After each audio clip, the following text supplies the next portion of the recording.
Terima kasih atas kesempatan yang telah diberikan. Perkenalkan, nama saya Jeremy Epifanio Salindeho, NIM akhir 295. Saya akan menjelaskan materi dari kelompok 3 tentang teori perkembangan lembaga negara.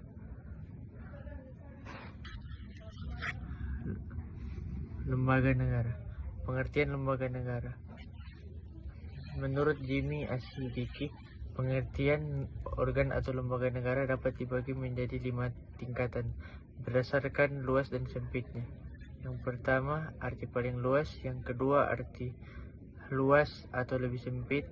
Yang ketiga, arti lebih sempit. Yang keempat, arti lebih khusus. Lembaga negara yang dibentuk berdasarkan undang-undang dan undang-undang dasar atau peraturan yang lebih rendah. Yang kelima, arti khusus tingkat pusat. Kemudian poin 4, paling tepat menggambarkan lembaga negara. Semua lembaga negara pada dasarnya dibentuk berdasarkan peraturan perundang-undangan, mulai dari undang-undang dasar hingga peraturan yang lebih rendah. Selanjutnya, pedoman perilaku hakim (KEPPH). Pengertian dan singkatan. KEPPH adalah singkatan dari Kode Etik dan Pedoman Perilaku Hakim.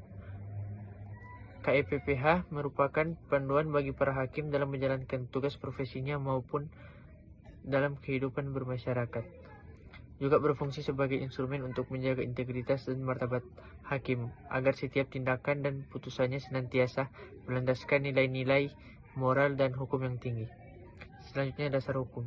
Penyusunan KEPPH didasarkan pada landasan hukum yang kuat di Indonesia, yaitu yang pertama, keputusan bersama Ketua Mahkamah Agung RI dan Ketua Komisi Yudisial RI nomor 047 KMA SKB 4 2009 dan nomor 02 BP PKY 4 2009 tentang Kode Etik dan Pedoman Perilaku Hakim.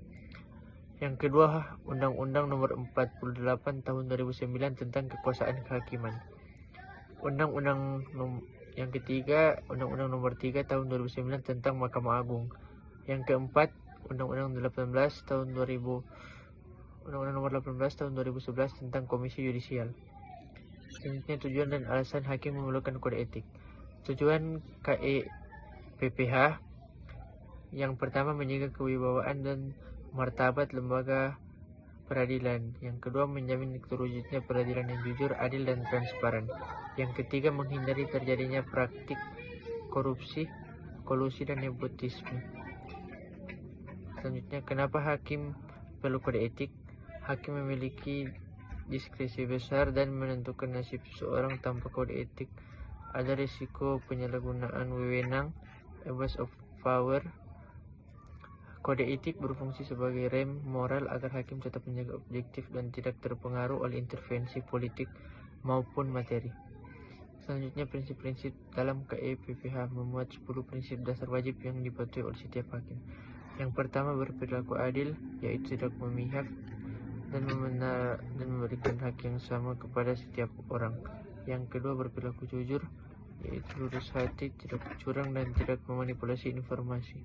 Yang ketiga, berperilaku arif dan bijaksana, yaitu mampu bertindak tepat dalam situasi sulit. Yang keempat, mandiri, yaitu bebas dari pengaruh pihak lain atau independen. Yang kelima, berintegritas tinggi, tangguh dalam mempertahankan prinsip moral.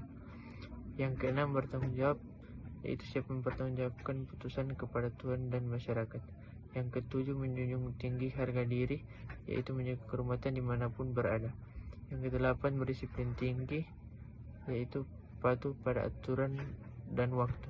Yang kesembilan, berperilaku rendah hati, yaitu tidak sombong dan sadar akan keterbatasan diri. Dan yang terakhir, yang ke-10, profesional, memiliki kompetensi dan kemampuan belajar yang tinggi. Selanjutnya, pengawasan terhadap hakim, yang bertugas mengawasi agar hakim tidak melanggar aturan tersebut, yaitu dengan pengawasan dibagi menjadi 2 mekanisme. Yang pertama, pengawasan internal dilakukan oleh Mahkamah Agung MA melalui Badan Pengawasan Bawas. Dan yang terakhir, yang kedua, pengawasan eksternal dilakukan oleh Komisi Yudisial KY demi menjaga kemandirian hakim namun tetap terkontrol oleh publik. Sekian presentasi dari saya. Terima kasih.